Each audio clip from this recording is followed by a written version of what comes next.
So this morning we're just going to start off with a short sit to arrive, to connect, and then I'll say something about the next factor and reflection, and then we'll go off and reflect, and then we'll come back and meditate again.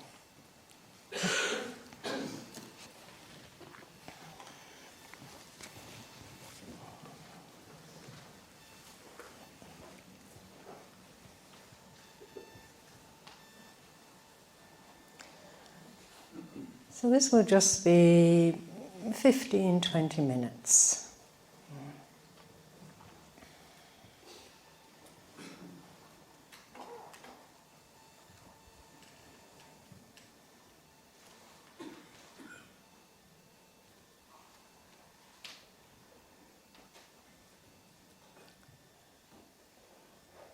So again, aware of us gathering here, coming together,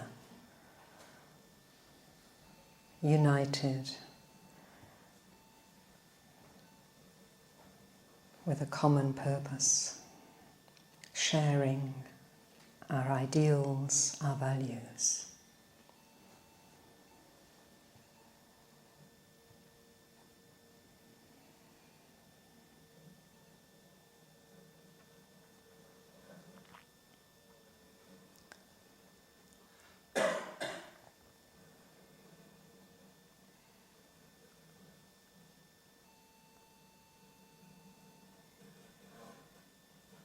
And let's begin by grounding ourselves.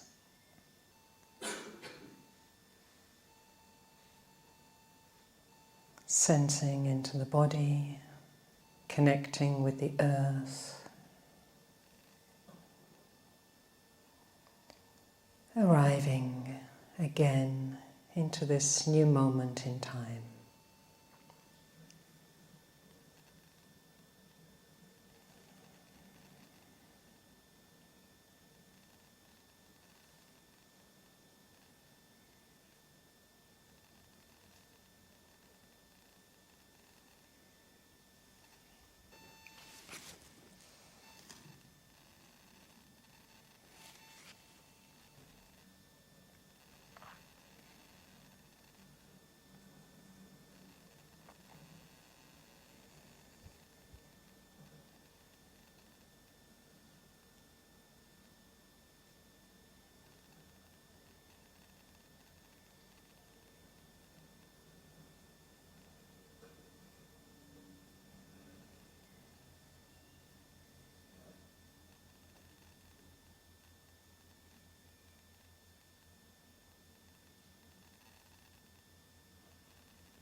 And now widening out our awareness to take in those around us. Perhaps calling to mind the 3 people you connected with on the first evening. Recalling their faces, their names, the quality of the connection.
So if you'd like to make yourselves comfortable and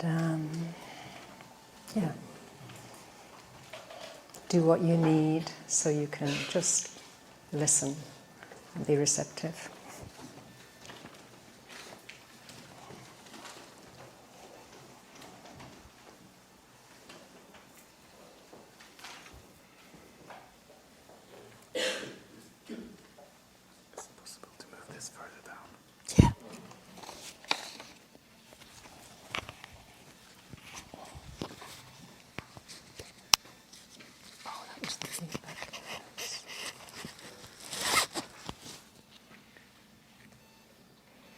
Okay.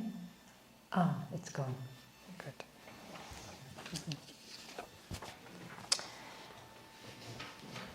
So last night night we heard from Samsara, the bodhicitta is more likely to arise within a community of people practicing together. All of this is highly relational. We cannot prepare the cauldron on our own. We need the Sangha. And I found this image of the cauldron of mind and body really strong. Yeah. She talked about preparing the cauldron of our mind and body in which the alchemic reaction will hopefully take place one day.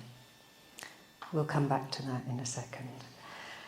But this relational aspect means that we're practicing with and for one another.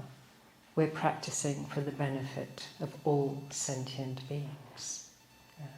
It's not just about me. How could it be?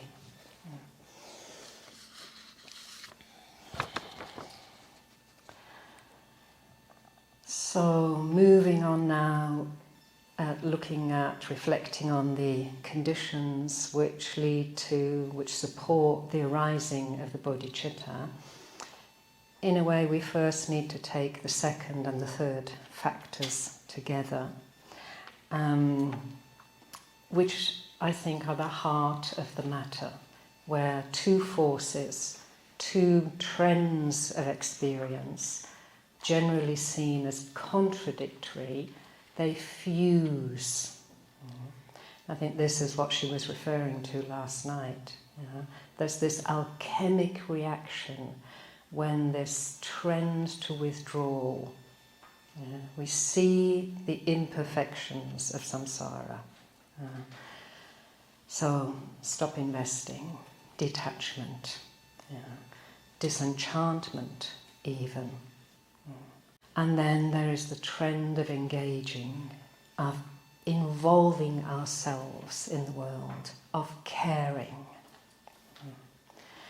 And these two, in ordinary experience, on a mundane level, they cannot be pursued simultaneously.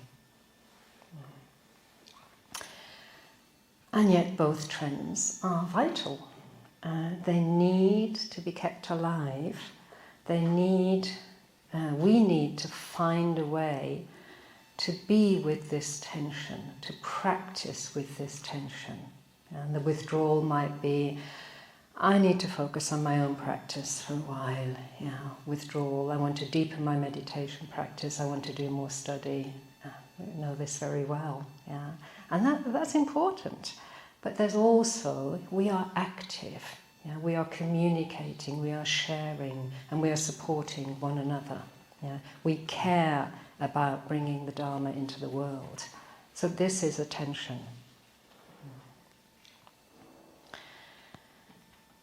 Pulls in different directions, we could say. And there's no logistical or functional or organizational solution to this on a mundane level. However intelligent, however sophisticated, however creative, it just won't work. It's a koan. So the question is, how can we give ourselves to both of these trends? And last night, we were truly transported into the realm of the void, of beauty, of deep faith by Sinarava's talk and then the Guru Yoga practice. And at the end of the evening, we walked outside and there was this nature's spectacular response in a way. It's like the universe answered with the moon rising, this enormous moon rising on the other side of the lake, and then reflecting in the lake the colour of the moon. And these hundreds and hundreds of white birds hovering around on the lake. And then this family of swans with their first four little, I don't know what they're called, swanlets, And it was just, this is beautiful, this is beautiful. And then I recalled a conversation after supper with someone who was telling me about, these birds are hovering there, swarms of them, because they're eating all the insects that are in the air. They need that to survive. And then I was looking at the swans, and I saw the swans with their fragile little swanlets, and that brought to heart the fragility of life. So there was this poignant moment of both being there, the beauty and really the faults of conditioned existence. And closer to home, our grandson was born a few days ago, which is wonderful, it's joyous, we're really happy, all are healthy, it's what they wanted, many reasons to rejoice in.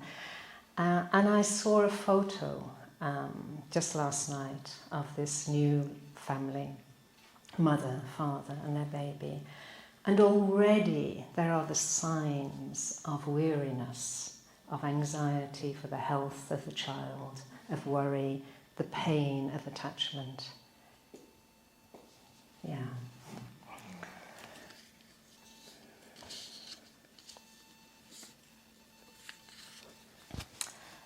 So, engaging with the trend of withdrawal from the world, we cannot turn our back on the world. So we need to turn towards reflecting on the imperfections of conditioned existence, of samsara. And this is our thread for today. So all conditioned existence is impermanent, as we know. Therefore, it cannot be truly satisfactory. And furthermore, there are our solidified views about ourselves, about others, about all phenomena.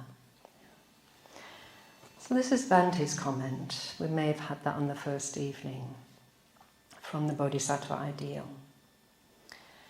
One knows in one's heart of hearts that nothing conditioned can fully satisfy the deepest longings of the human heart. We long for something permanent, something beyond the flux of time, something blissful, something permanently satisfying, something of which we never become weary, something which is fully and entirely real and true. But such a thing is nowhere to be found in mundane existence. Reflecting this way, seeing the faults of conditioned existence, one pierces through the conditioned to the unconditioned beyond. End of quote.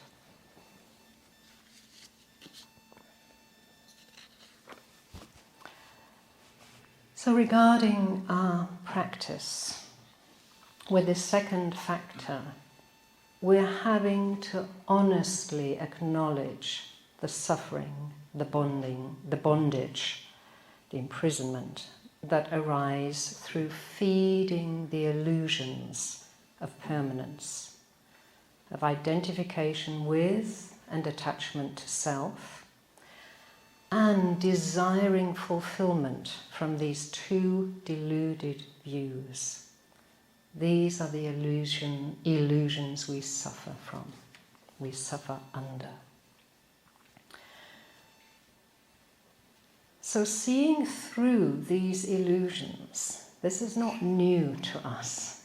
Facing up to the imperfections of samsara, it's not just understanding the lakshanas. I know about them, we've all taught about them many, many times, but it's exploring them in our own experience, now, and now, and now.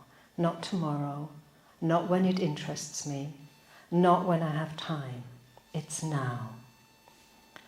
The imperfections of samsara are here to stay until we really change our perspective, until we apply right view, until we begin to clearly see and change how we relate, how we respond to suffering, impermanence, and attachment to self. This is the work of wisdom.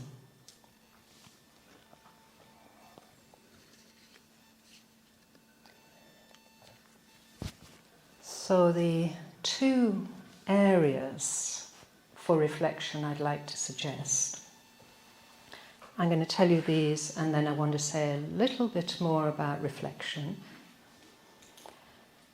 The first is, and of course you may have your own reflections, that's fine. This is just an offering. Yeah. Reflect on how you respond to change. And I suggest that you choose an experience, a situation, something that's alive for you right now in your life. It might be looking out for or checking, is there resistance? Is there dismissal? Putting something aside? Or just blanking out? What are your mechanisms? What are your responses?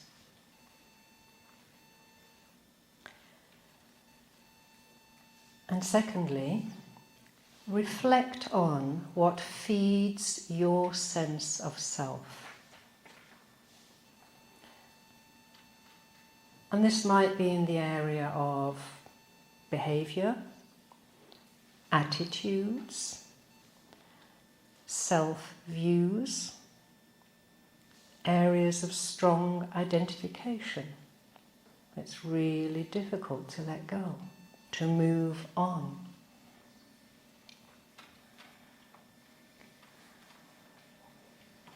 So firstly, reflecting on how you respond to change, and then secondly, what feeds your sense of self. I'm sure I'm not the only one who finds this kind of material challenging. Yeah? It's close to the bone. Yeah? And it's really important. This is crucial. Yeah? This is the most important thing in our lives, I'd say.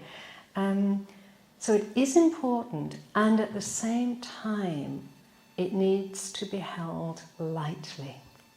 Yeah. So we don't move into feeling oppressed and getting stuck there. Yeah. So my suggestion would be we take it seriously, yeah, but we hold it lightly, and then acknowledging and meeting your pain, any discomfort that comes up with compassion.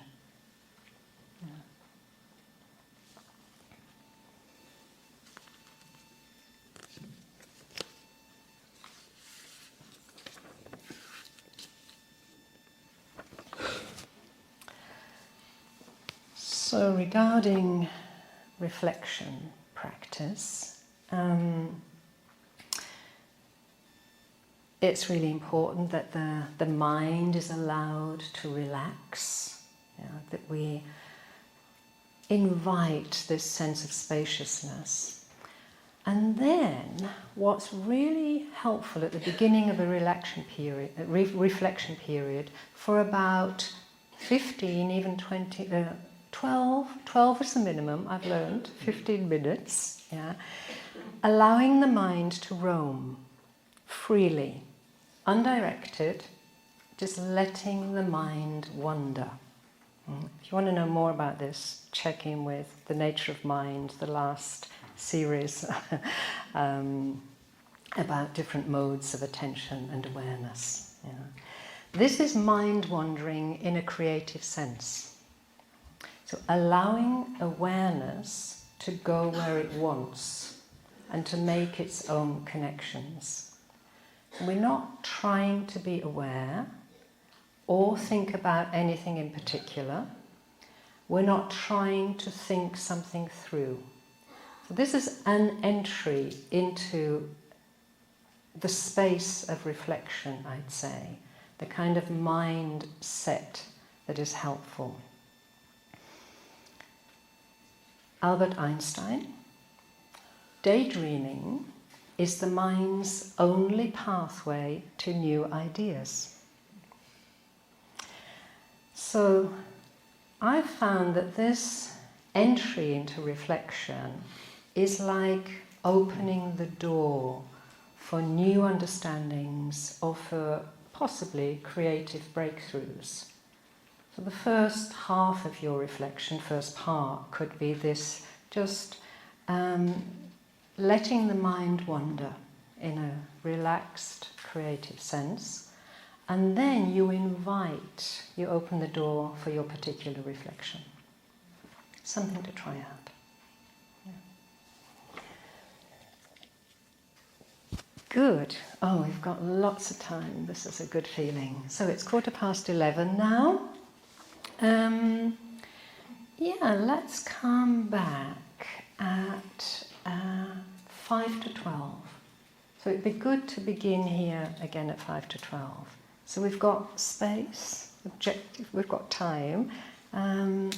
Let that work, let that percolate through your being. Okay. 5 to 12 then for the meditation on this factor.